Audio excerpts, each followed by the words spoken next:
दोस्तों, भागती दौड़ती दुनिया के बीच में अचानक से भारत के प्रधानमंत्री नरेंद्र मोदी जी का एक पोस्ट आता है जिसे पढ़कर लोगों को कुछ समझ नहीं आता, क्योंकि ट्वीट उर्दू में लिखा गया था। लेकिन फिर खबर आई कि प्राइम मिनिस्टर मोदी ने डोनाल्ड ट्रंप को अपनी शुभकामनाएं देते हुए लिखा है कि डोनाल्ड ब्रदर, गाजा में शांति बहाल करने के लिए आपने जो फॉर्मूला अपनाया है, आप उसके लिए बधाई के पात्र हैं। भारत हमेशा से शांति का पक्षधर रहा है और अगर ये सफल होता है तो पूरे वेस्ट एशिया के लिए अच्छा होगा। अब देखते ही देखते हमने कहा कि अमेरिकी राष्ट्रपति ने अब ये क्या कर दिया। ढूंढने में पता चला कि डोनाल्ड ट्रंप ने इजराइल और पैलेस्टीन के बीच चल रहे युद्ध के बीच एक कॉम्प्रिहेंसिव प्लान तैयार कर दिया है। इसको लेकर वो इजराइल और हमास के बीच एक मीडिएटर की तरह काम करेंगे ताकि दोनों में शांति हो जाए। लेकिन दूर से देखने में काम जितना आसान दिखता है उतना है नहीं, क्योंकि इजराइल और पैलेस्टीन का इतिहास हजारों साल से भी पुराना है।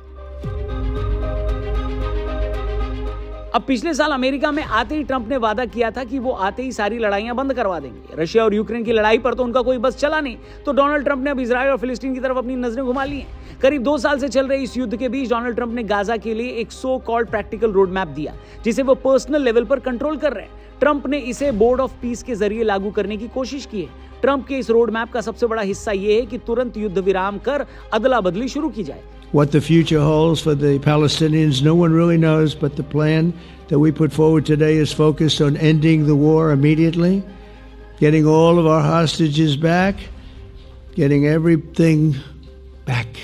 आतंकी संगठन हमास को 72 घंटे के भीतर सभी बंधकों को छोड़ना होगा। जवाब में इजराइल सैन्य कार्रवाई रोक देगा और लगभग 2000 फिलिस्तीनी कैदियों को रिहा करेगा। इसके साथ ही हमास को सभी हथियार और सुरंगें छोड़नी होंगी। इसमें हमास के गैर लड़ाकू सदस्यों को आम माफी या वहां से माइग्रेट करने का विकल्प मिलेगा। उसको अंतर्राष्ट्रीय निगरानी में आतंक मुक्त क्षेत्र घोषित किया जाएगा। वहीं गाजा का प्रशासन एक तकनीकी फिलिस्तीनी समिति संभालेगी और धीरे धीरे से मजबूत किए गए फिलिस्तीनी अथॉरिटी को सौंपा जाएगा। हमास की यहां कोई भूमिका नहीं होगी। इसका मतलब इजराइल इस पूरे इलाके से हमास का सफाया चाहता है। अमेरिका द्वारा इसके लिए अनलिमिटेड संयुक्त राष्ट्र सहायता और ट्रंप इकोनॉमिक जोन के जरिए रोजगार और इन्वेस्टमेंट को बढ़ावा दिया जाएगा।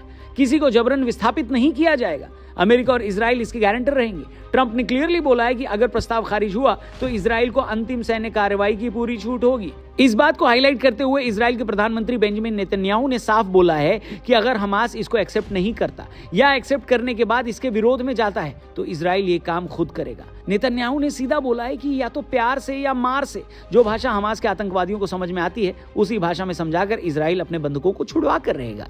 But if Hamas rejects your plan, Mr. President, or if they supposedly accept it and then basically do everything to counter it, then Israel will finish the job by itself. प्रधानमंत्री मोदी ने Trump के इस plan को तुरंत support करके India की strategic priorities को साफ कर दिया है। दरअसल इंडिया की link west policy energy security यानी गल्फ देशों से तेल और प्रवासी भारतीयों के रोजगार के साथ डिफेंस टेक्नोलॉजी यानी इजराइल के बीच संतुलन रखने पर बेस्ड है। ऐसे में गाजा में शांति भारत के लिए सीधा फायदेमंद है।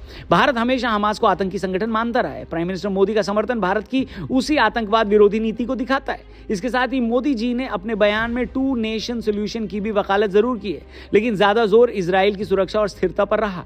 ऐसा इसलिए क्योंकि आज भारत के लिए इजराइल की स्ट्रेटेजिक इंपॉर्टेंस बहुत ज्यादा है, लेकिन इसको लेकर एक डर भी है। दरअसल ये नीति हमास को फिलिस्तीन से बाहर करती है। बहुत से लोग इसे फिलिस्तीनियों की आवाज दबाने और उन्हें कैदी बनाने के बराबर मानते हैं। पूरे प्रस्ताव में अरब देशों या फिलिस्तीन की आजादी की भूमिका बेहद सीमित है, लिमिटेड है, जिससे असंतोष बढ़ रहा है, लोग खुश नहीं है। वहीं ईरान, हिजबुल्लाह और हमास समर्थक इस योजना को पूरी तरह खारिज करेंगे, जिससे नया युद्ध भड़क सकता है। इधर भारत के कई मुस्लिम समुदायों में यह धारणा बन रही है कि मोदी का झुकाव अत्यधिक इजराइल और अमेरिका की ओर है। हैदराबाद और लखनऊ जैसे शहरों में विरोध प्रदर्शन भी हुए हैं। इसकी संभावना ज्यादा है दोस्तों कि अगर हमास और फिलिस्तीन ट्रंप की इस योजना को नहीं मानते तो यह संघर्ष एक और बड़े स्तर पर जाएगा, जहां नुकसान सिर्फ फिलिस्तीन का है। फिलहाल ट्रंप की गाजा शांति योजना को जो भारत का सपोर्ट है, समर्थन है, भारत की फॉरेन पॉलिसी और वर्ल्ड डिप्लोमेसी में एक सोचा समझा कदम इसे माना जा रहा है। इससे भारत को इजराइल और अमेरिका दोनों से स्ट्रेटेजिक बेनिफिट्स मिल सकते हैं। अब ट्रंप की ये योजना शांति लाती है या अशांति, ये तो टाइम ही बताएगा। लेकिन आप तब तक मेरे को एक चीज बताओ, बहुत सारे लोग वीडियोस देखते हैं पर चैनल सब्सक्राइब करते नहीं है, क्यों ऐसा करते हो? चैनल सब्सक्राइब करके जाना। वीडियो पसंद आए तो इसे अपने दोस्तों से जरूर शेयर करना। Thank you for watching. कल मिलते हैं। जय हिंद।